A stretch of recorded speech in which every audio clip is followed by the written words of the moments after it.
Hello, America. Welcome to the Voice of Freedom Radio Network, the voice of rural America, and to the State of Jefferson movement, which gives you liberty and freedom.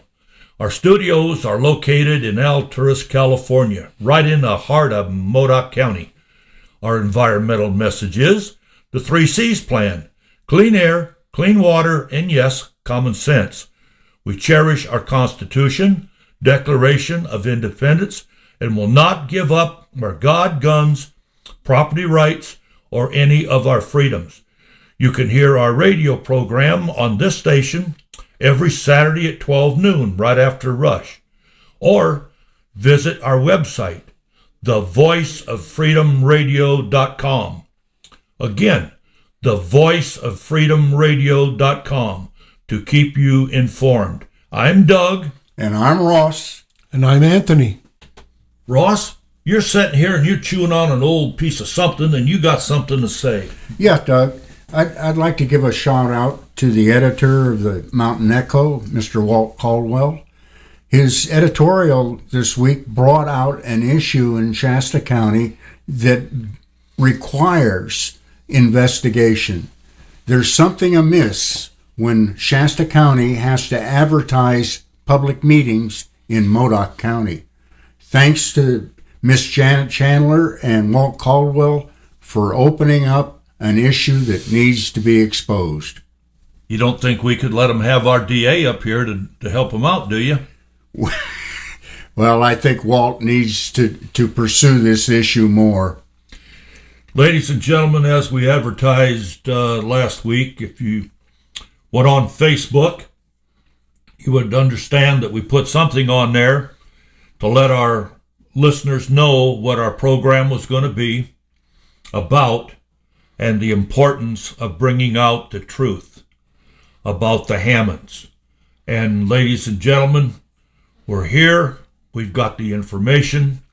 And if you take and can prove us wrong on any of what we say today, I'm sure that all 3 of us will stand up here and on this radio next week and will say, yes, we were wrong.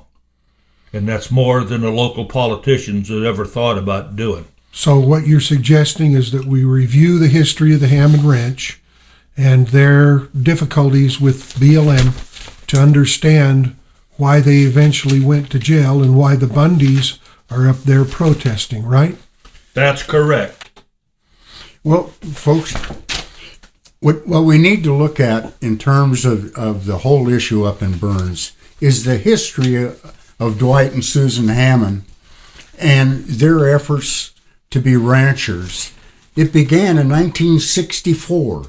1964, folks. 36 years of persecution, actually more like 46 years of persecution.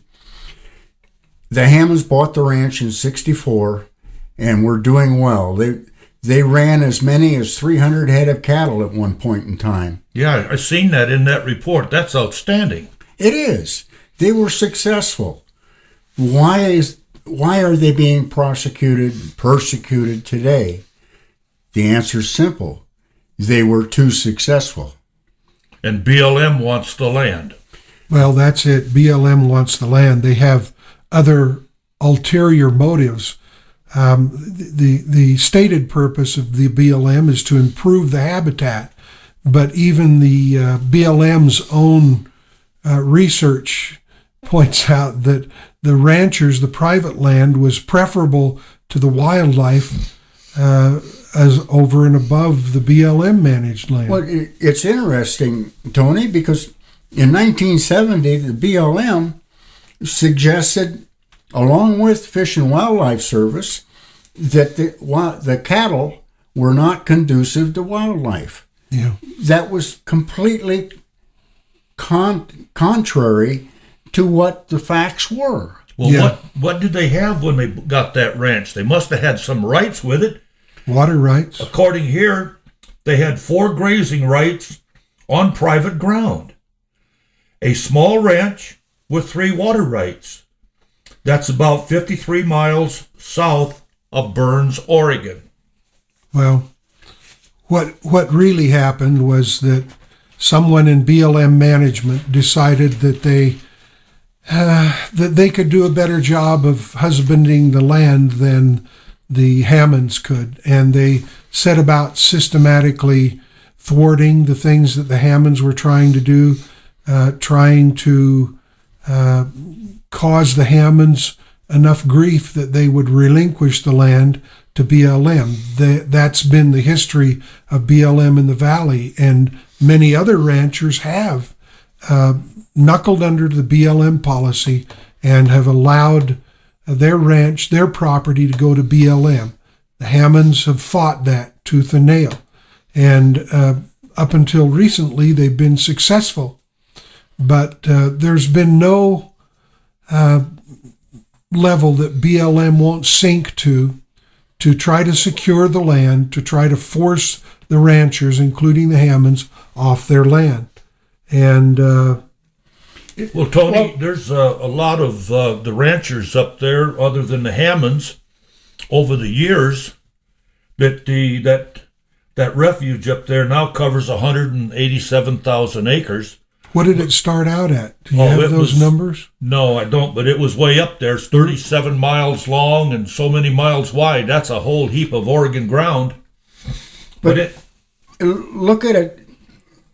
Let's talk about the ranchers in general in Northern California, in Oregon, Washington, Idaho, even Nevada. Over the years, their grazing rights have been reduced one notch at a time.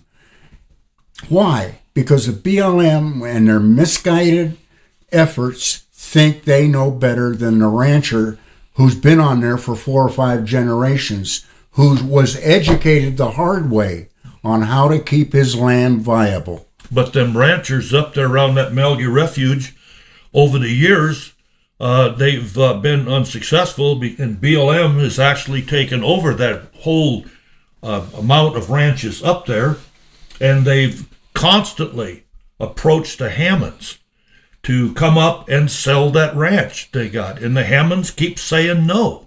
Well, they forced the Hammonds into a position where they had to either come up with huge penalties or else relinquish their land. I mean, it's just nothing but legal arm twisting, rule making in order to make the rancher relinquish his land. The first refusal rights go to BLM. Who else is going to want that land? Tony, that's exactly right. And like you, I have read the court order. Yeah. It states that if they are unable to make a second payment of $200,000 against a $400,000 judgment, that they shall sell the ranch. And the first right of refusal goes to BLM. Well, Doug, I'm appalled. BLM has no right to own land. Yeah. Well, whether you argue that issue or not, what they're doing is legal arm twisting. They're trying to force the Hammonds off their property. It's just that simple. They've set up roadblocks where there shouldn't be roadblocks. They tried to force the Hammonds off their land. And when they found out that they were blocking the road illegally, they backed down. The road belonged to the county. It didn't belong to BLM. They had no right to refuse passage to the Hammonds, but they did it because they're trying to coerce the Hammonds into giving up their land. you know, Tony, here's some of the things that they did.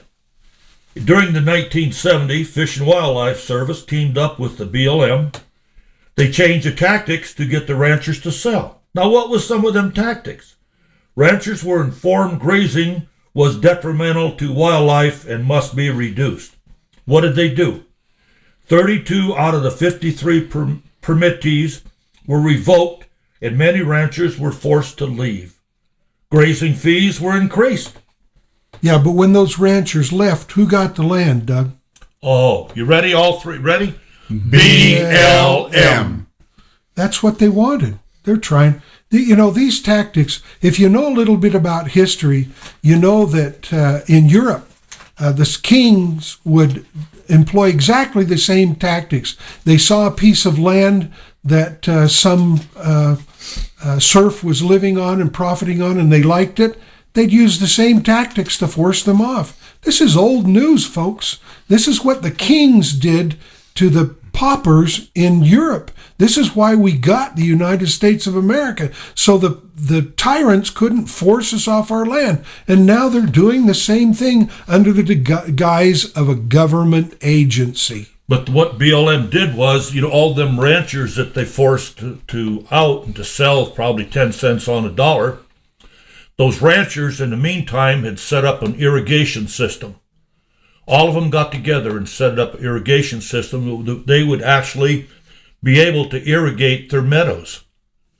But see, when the ranchers were forced out and BLM bought the land, I should say confiscated it illegally, BLM went ahead and confiscated all of that irrigation systems that they had.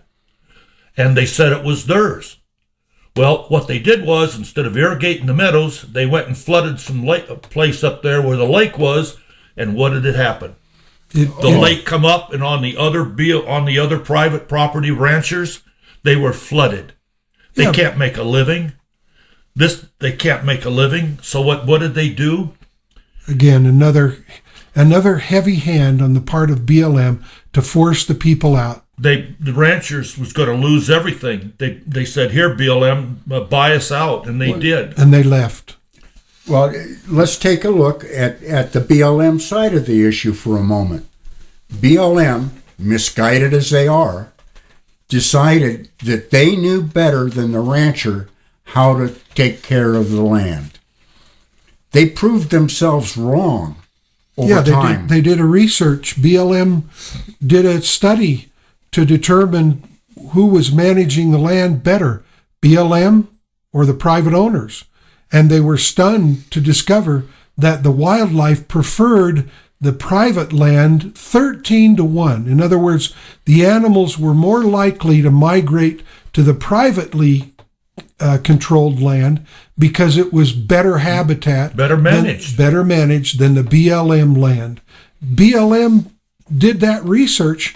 Their own research proves that they're lousy land managers. That brings us to this salient point. They're not there to try to be better land managers. They're there to try to force the private owners off the land. That's the real agenda here. And unless we can see it for what it is and force them off, they're going to continue to gobble up private land. We're going to get more stories about the Hammonds. We're going to get more stories about the Bundys. We're going to get more stories about people like that are being forced off their land by government agencies. It's like the sheriff of Sherwood of Nottingham trying to force the people to not go into the king's private land. Ross, you know that the BLM has done a lot more dirty tricks. You got anything on that? Well, let's talk about the Malheur Refuge back in 1980. The BLM decided to divert water and bypass lands in order to create a lake. Within a few short years, 31 private ranchers were flooded. Their homes, their corrals, their barns, their grazing lands were wasteland. Then along comes 1989, and the waters began to recede. The ranchers found that the receded lands were not as fertile as they once had been. The water issue had destroyed good grazing land. So the good intentions of BLM, as they would claim, were just erroneous mistakes. Mistakes that cost the ranchers their livelihood, their homesteads, their way of life, and forced them to sell. And who did they sell to? BLM. They sold to BLM, who has no constitutional right to own land. I'm confused. No, I'm not confused. It's quite simple. It's quite simple. Their agenda isn't good land management, it's good land confiscation. The reason that all those ranchers have left the valley is because BLM's made their life miserable. Pretty simple formula. So what's BLM's agenda? Gobble up the land. Not good land management, just get as much of it as they possibly can. To divert from the Hammonds for just a second, what do you think the wolf issue in California is going to do to the rancher? Yeah. It's going to force him off his land, his grazing rights. These are such foolish policies because they're going to result in damaging the very thing that we need to subsist, and that's food. Well, you know, the BLM's agitation of all these ranchers over there continued on. In 1994, the BLM and Fish and Wildlife Service began building a fence around the Hammonds water source. Isn't that nice of them? I wonder if somebody'd like to go to their house and shut off their water. What do you say to that, huh? Well, ignore the fact that the water ponds were intended to provide water for livestock. Yeah, but the BLM, what did they do? When they shut off build a fence around it, they went and took the fences down, and then BLM went to the Harney County Sheriff, and the Hammonds were charged with 2 counts of a felony. That's just one of the things that they've done. That was in 1994, Doug. That was some 20 years ago. Think about it. 20 years ago, BLM is trying to force them off their land. They charged them with taking down fencing. That didn't work. The Hammonds still pursued their ranching desires and raising cattle to the best of their ability. So what did the BLM do next? Well, in 2001, I believe it was, Doug, they decided to try to burn them out. They started fires, supposedly to control the juniper and the intrusive weeds and whatnot. Instead, folks, if you look on our website, you'll see cattle being burnt. The assault on the Hammonds didn't work then. That was 2001, 2002. BLM stepped up their game. Well, also they stepped up their game, Ross, when they shut off that water. And then the next thing they tried to do was to go and take and block the road. Since all of these ranches that they successfully run off, they went ahead in that land, eventually circled around the Hammonds property. And so in order to get to a piece of their property, they had to cross this road or take this road out to their property. Well, they was arrested again for that. And yet when they took it to court, and then the county ruled that was a Harney County road. Yeah, it wasn't BLM lands at all. It wasn't BLM lands at all. And so BLM just overstepped their bounds one more time. Continue on, Tony. Sounds like you got a pretty good track there. Well, it goes back to the language of the preamble to the Constitution. This is a long train of abuses and usurpations. A usurpation is taking something illegally, taking something that is not yours. And our government is doing precisely what our founding fathers tried to stop King George from doing. And here we are doing the same battle. Now it's with our own government instead of some foreign government. It's ludicrous. It is, Tony. And it's criminal what's being done with our own tax dollars funding our own enemy. Yeah, it's they're turning our own guns against us.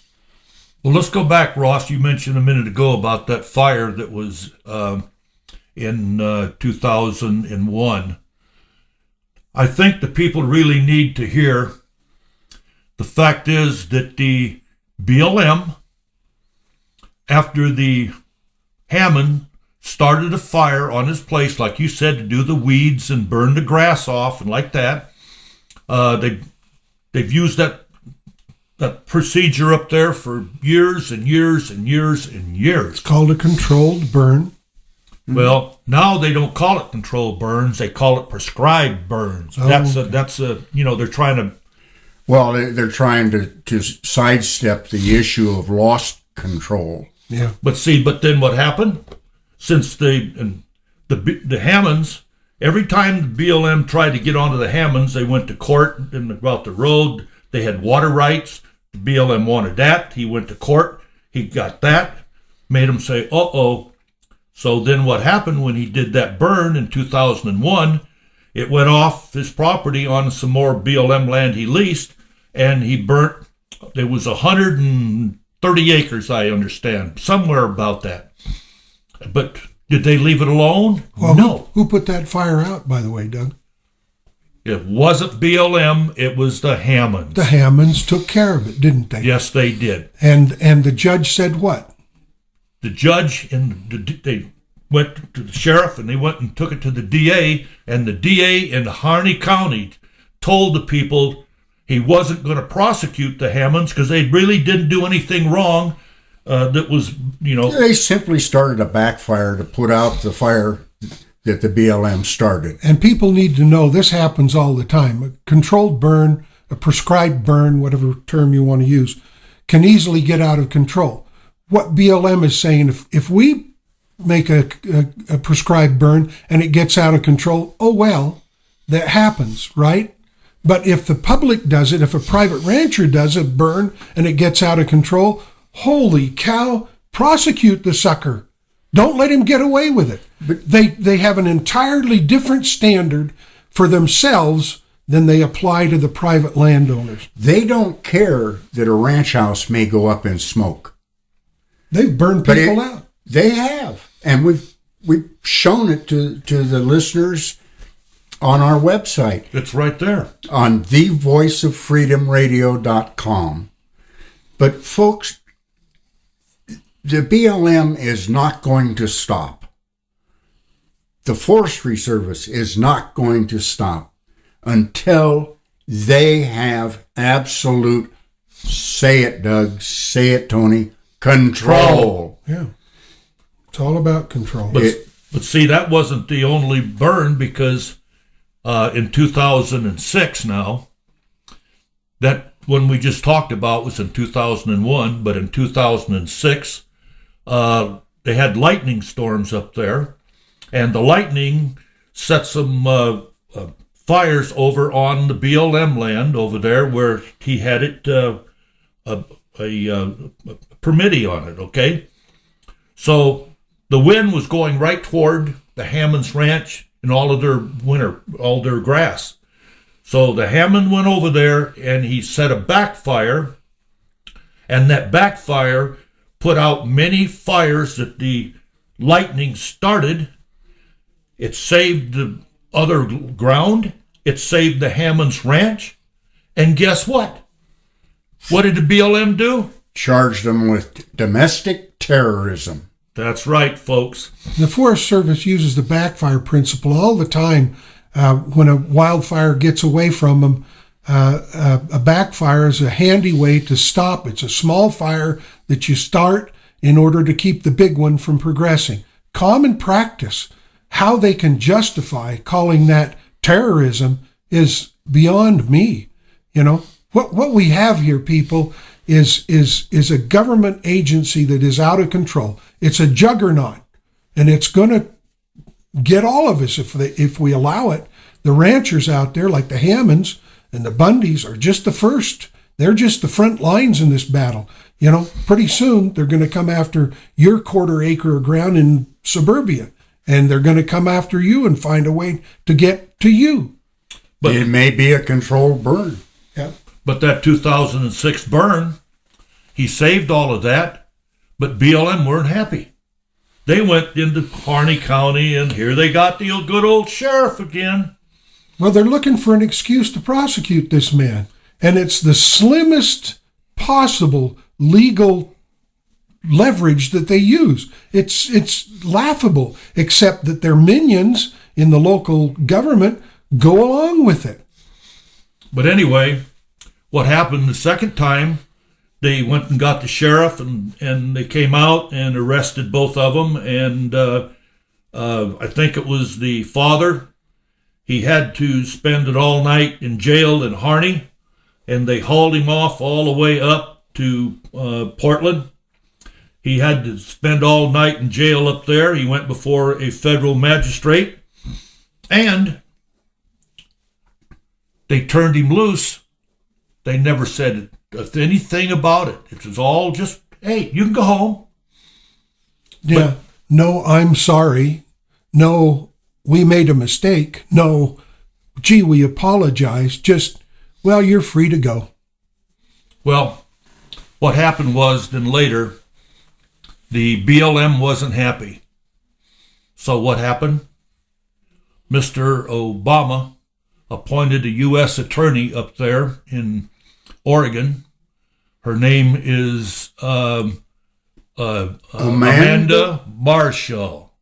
Yeah. Tell them about that, Ross. Oh, you talk. Can you stand the smell? Have you got a clothespin? I need it. Well, consider her qualifications. You know, She needed clothespins. why did they appoint her? She didn't know what she was She had doing. no expertise. No. Why was she appointed? Political. What do you think, Ross? Well, it's obvious. Loretta Lynch needed a henchman, There you go. and Amanda Marshall was it. Until she got caught by other agencies doing inappropriate things. Do you remember that old TV series called Have Gun Will Travel? Oh, yeah. I do. She's just a hired gun. She was brought in to raise the issue once again that the Hammonds were, quote, domestic terrorists, Yeah. unquote. And she took the issue all the way to San Francisco, to the Supreme Court, Ninth Circuit Court of Ninth Appeal. Circuit Court. And, of course, the Ninth Circuit Court being a liberal agenda. Are you kidding me? No, I'm not kidding you. Oh. Come on, look at San Francisco. Oh, I know what you mean now. All right. That's all I have to say. The circuit court agreed with Amanda Marshall that the Hammonds were terrorists. Terrorists. But here's the thing here, Ross. You know, when the DA said that they wasn't going to prosecute the Hammonds, and the BLM, I don't know, they had a black eye or whatever it was. But anyway, Well, they're always looking for a way around it. When they lose in one court, they find a method. Look, there's somebody in BLM or some bodies that have it in for the Hammonds. They are determined to drive the Hammonds out of the valley, out of the area. They're determined to confiscate their land. It's that simple. well, they went back and got a judge there, and since the DA wasn't going to charge him, he charged the senior Hammond with 3 months in jail, and the son, he gave him a year in jail. Mm-hmm. And then they served it. They served the time. They served the time. Yeah. But when they came out, BLM wasn't happy. BLM wasn't happy. No, they found they did a little judicial shopping, and they found somebody that would insist that the full impact of the law be used against them, no matter the fact that what they did was a minor infraction. They wanted the major or the full charge laid against years. them. Yeah, 5 years. That was Amanda Marshall. That was her doing. And guess what? The hired gun. Yep. The hired gun ran out of ammo because she got in trouble in her up there stalking some of her personnel in the office, and they released her of her duties. Well, they picked the wrong horse But see, then in that then, race. then she went to the Ninth Circuit, the Ninth Circuit Court of Appeals, Right. and wanted the Hammonds to serve 5 years. Right. Because, ladies and gentlemen, please listen. They charged the Hammonds with the 1996 terrorism law that they sentenced Patrick McVeigh or Timothy McVeigh down in Oklahoma when he blew up the federal building under that, and there's a minimum sentence of 5 years, and the top is death. That's called judicial shopping. Did you know that, Doug? If you can't find one judge that'll prosecute, you go out and look for one that will. That sounds like maybe around here, huh? Yep. If you can't find a law enforcement agency that will do your bidding, you go shopping for one that will. And of course, we gave the alphabet agencies, the BLM, the Forest Service, way too much power years ago when we turned them into law enforcement agents instead of just land stewards. So when we relinquished those rights to them, then they had the power to do the kind of things that they've been doing to the Hammonds and other ranchers. We've been stupid, people. Well, more importantly, they're using our own tax dollar to assault us. Sure.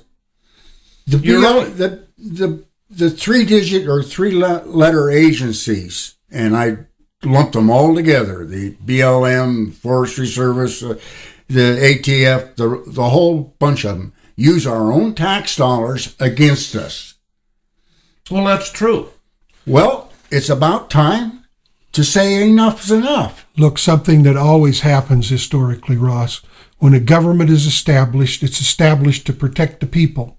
And all its guns are turned outward to keep the people from outside this new country or this new nation from invading or taking over or harming them. But invariably, those guns get gradually turned the other way. And one day, they're pointing 180 degrees, not at the enemy, but at the citizens. We are the enemy to our government right now. Right now. We are their enemy. And Hammonds and the Bundys and the others are on the front line in this battle. And if you don't think you're in a war, just wait a while. Just look at what transpired on January 4th in Harney County. That was war, folks. Well, what Ross is talking about, ladies and gentlemen, is the fact is that the Bundys, they went through this down there. And if you knew what was behind all of that down there, when with Harry Reid and wanting the Chinese to buy 50 acres to put in, maybe there's some materials underneath the earth that they would like to get. That's as far as we're going back to that. But anyway, what you're saying is the Bundys knew what the Hammonds were going through. They'd been through it. They felt the pain. They did. And they wanted to try to see if they could stop it with the Hammonds case as they had with their own. Calling these people terrorists is ludicrous. They're Americans trying to defend their rights. Well, anyway, ladies and gentlemen, the Bundys knew what the Hammonds was going through. And they tried to go. They went up to Burns and they went into the refuge up there, which was, I guess, it was all laying dormant this time of year up there. Yeah, it was a convenient time to protest when it really didn't hurt anybody. It was just a way to bring these issues to public attention. That's all. And in comes another 3-letter agency, the FBI. Yeah. And all of a sudden, they're agitators in the Safeway Market in Burns. There's agitators wherever you go outside the refuge. Yeah. And who was blamed? Those protesters. Yeah, but the fire chief up there of Burns up there, he came on in 1984, and he was up there in town, and he noticed some strangers up there. And they was down around, I understand, around the armory. So, and he went to check them out. And he went over there and talked to them, and he asked them, what are you doing here? And they weren't really giving him the truth. And he says, come on, folks. You need to tell the truth. Turned out they were FBI agents, right? Yeah, they were. They were. Yeah. Huh? And what was they doing? Was they agitating people? Well, who sent the FBI in? Who asked for the FBI? Oh, you ready? Another Brown, but it wasn't California Brown, it was Oregon Brown. Yep. The governor of Oregon sent letters, phone calls into Loretta Lynch, and even called the president that they needed to come into Harney and clean up these terrorists. Yep. Well, their definition of cleaning up is not what I would call cleaning up. I would call it an act of war. I think our point is that there has been a casualty. And A patriot has been lost. Some give some, and some give all. And Robert Lavoie Finicum gave all. Ladies and gentlemen, that man was the father of 11 people, 11 children. He had a ranch. adopted children, by the way. And he was in Arizona. And even before he came up here, ladies and gentlemen, he made some videos about his ranch down there in Arizona, about how things were happening to his water supplies, his tanks. They were being sabotaged. And he knew what the Bundys had gone through. Well, who did he suspect of the sabotage, Doug? Oh, you want me to tell? Yes. I ain't going to. Oh, Well, it's You know, the one thing about it, you can go by a sewer plant and you can smell something. There's no sewer plant up there on that Hammond's Ranch. but you can still smell You can still smell it, all right? Yeah. But thing is, If it walks like a duck, quack like a duck, must be a duck. quack, quack. No. People's up there at that refuge, they went into town. Bundy's went into town. They ate it in the restaurants. Some of the people was staying in the motels. Yeah, this was a very peaceful protest. Yep. There was no reason for strong arm tactics. There was absolutely no reason for what the FBI and the Oregon State Police did on that highway to John Day that afternoon. No reasonable reason at all. Now they're going to tell you that there was a good reason, that these people were criminals, that they were doing things wrong, that they were an armed resistance, but that's way overreaching the facts, ladies and gentlemen. It's justifying letting the cows out and then trying to close the gate after they're gone. These agents are playing catch up, and if you can't see that, then you're not looking closely enough. Well, let me look at January 4th for a second here. The Oregon State Police, along with the FBI, murdered a man. They sure did. That's my personal opinion, and I'll live with it. I back you up 100%. Witnesses tell the story. A lady by the name of Shauna Cox, who had done a report on the Bundy issue, was up there to do a similar journalistic report on what was happening at Malheur. She luckily survived that sabotage on January 4th and is standing up and telling everyone who will listen what really happened. Well, she survived. She was in the same vehicle with Lavoie, and he exited the vehicle, obviously trying to divert attention away from his passengers. But even after Lavoie was down, there's plenty of video showing rounds going into those vehicles as if those people were firing back at them, and all they were doing is hunkering down. They hadn't left the vehicle. They hadn't done anything. Well, if you noticed that the white pickup of Lavoie's, when he went around that blockade and he went into the snowbank, if you see the amount of snow there, because it come off the road, the plows had put it up there. When he went into it and got into it, them people on the right side of that vehicle couldn't get out of the vehicle because the snow was blocking the doors. Yeah. Well, not only that, but bear in mind that there were at least two innocent people in that pickup. One of them a young girl, and Shauna Cox, an older lady who ultimately sacrificed a lot. Let's take a look at Shauna Cox for a minute, guys. She stood up after she was released from jail under conditions. One of those conditions was that she remove all firearms and ammunition from her Utah home. She asked her son-in-law to do that so that she would be compliant when she arrived home. Son-in-law removed those weapons and ammunition, placed them in a building off the property, did not feel comfortable leaving them alone. He decided to light a wood stove and stay there with the weapons so that nothing would happen to him.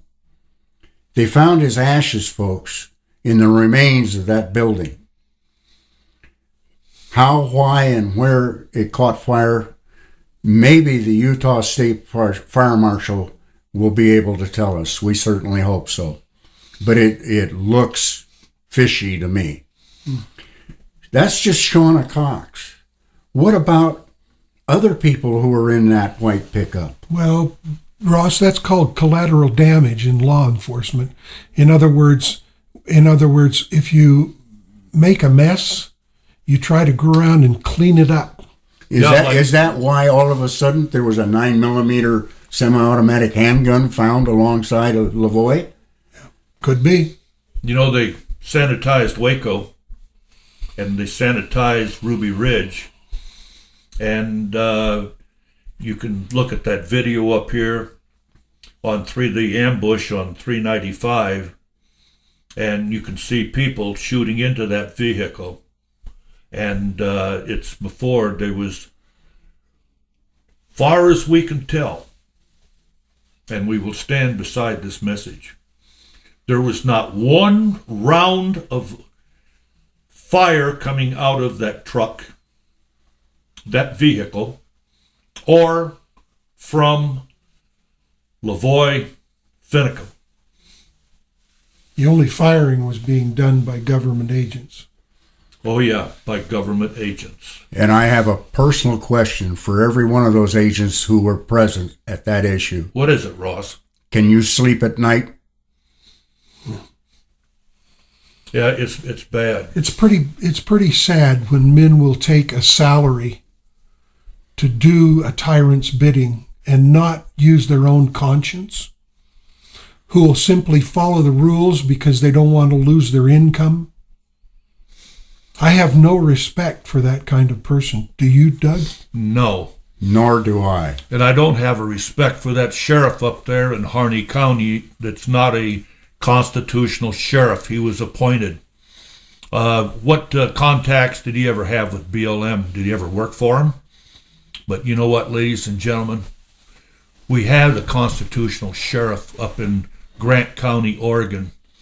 If you go to our website, thevoiceoffreedomradio.com, and look on the main menu, you can see Glenn Palmer of Grant County, Oregon. You can see the man that was, instead of having a weapon pointed toward those activists, he brought out and had a constitution. That is why, folks, the convoy, that white pickup and another, were headed down to John Day for a meeting in Grant County with Sheriff Palmer. There was about 400 people there, that has been reported. Isn't it ironical that they were stopped just short of the border? Well, it's pretty obvious the government agents couldn't allow them to meet with those people and get the word out. They did not want them to meet with sympathetic individuals and hearing people and similar voices. It had to be stopped at any cost, and you can see the result. I have a question to ask the governor of the state of Oregon. Ma'am, were you afraid that what's been going on in Harney County around that refuge and charging 2 American ranchers, farmers, on a terrorism charge? Why was you in a rush? What was there that you didn't want to get people to hear. What was it, ma'am? Don't you think it's time that this incident that we've had up there, we get to the bottom of it? How many bullet holes went into that car? How many bullet holes did Into that white truck? into the white truck? Mm-hmm. Yeah. When they was first stopped, before they got to that blockade, there was a law enforcement officer that went off into the snow about 30, 40 feet, and he had a long gun, and it looked like he shot into that white truck with Lavoie on it. There are way too many questions surrounding this to just brush it under the rug. Don't you have a law in Oregon that says your sheriffs or your highway patrol, don't they wear them cameras? Where's the SD cards for, ma'am? Where's the audio? Where was all the information that the Federal Bureau of Investigation put out on the internet with everything was blacked out? You didn't actually solve anything, ma'am. You just brought it to the forefront. And I'm sorry it took a man's life who was a patriot, who was in Arizona, and he did bring in foster boys to his ranch. He had at least 40 to 50 that was reported. He would come in and mentor them children. He hadn't even got a speeding ticket. Ladies and gentlemen, our hat goes off to Glenn Palmer of Grant County, Oregon. And Glenn, if you can hear me, God bless you. Keep up the good work. And always tote that U.S. Constitution.